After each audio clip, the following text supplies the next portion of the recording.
বহাগ আৰু নাহে বুলি ভাবিছোঁ। মোৰ মনত নাই তেনেকুৱা সম্পদক যিজনে ধ্বংস কৰিব পাৰে, যি দানৱে ৰক্তপান কৰিব পাৰে, সিহঁতক মই কৈছোঁ ৰাইজ ভূপেন হাজৰিকাদেৱে গোৱা গীতেৰে আহা ওলাই সজাগ জনতা তেনেকেই কৰি তাহাঁতক ঢুকুচি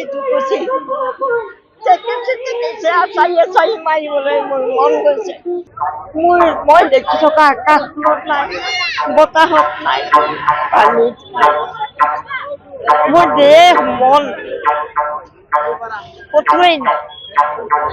জনগণৰ মনত যদি আছে মই সেইটো ক'ব নোৱাৰো। মোৰ জীৱিত অৱস্থাত জুবিন বিহু বহাগ নাহক আৰু নাহিব চাগে, কাৰণ জুবিন থাকোঁতে যিটো বিহু হৈছিল আজিকালি আমি অহা নাই।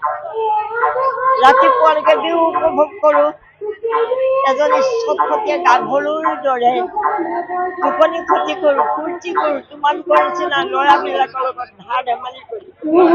সেয়ে মই জুবিনক মোৰ ল'ৰা হিচাপে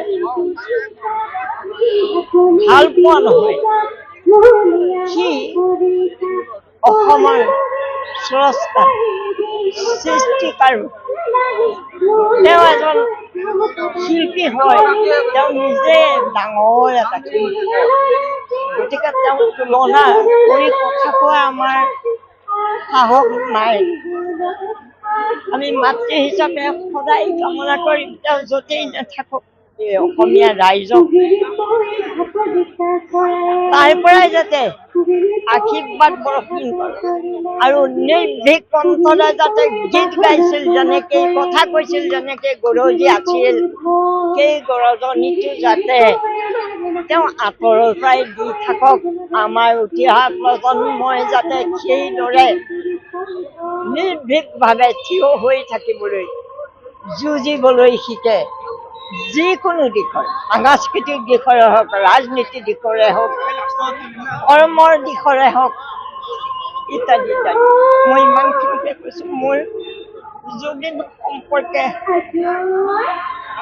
জ্ঞান নাই, মই ভাল পাওঁ, মই তাক খুব, মই নিজে বুজি নাপাওঁ, তাৰ পৰা মোৰ জানিবলৈ বহুত থাকিল। এবাৰেই লগ পালোঁ, গতিকে মই একো নাজানিম, কিন্তু জানিলোঁ তাৰ সত্তাটোক মই বুজি পালোঁ।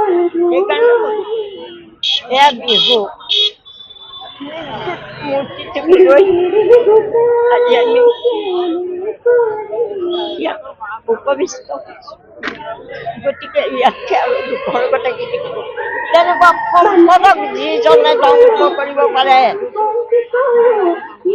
যি দানৱে ৰক্তপান কৰিব পাৰে, সিহঁতক মই কৈছোঁ ৰাইজ ভূপেন হাজৰিকাদেৱে গোৱা গীতেৰে আহা ওলাই সজাগ জনতা তেনেকেই কৰি তাহাঁতক ঢুকুচি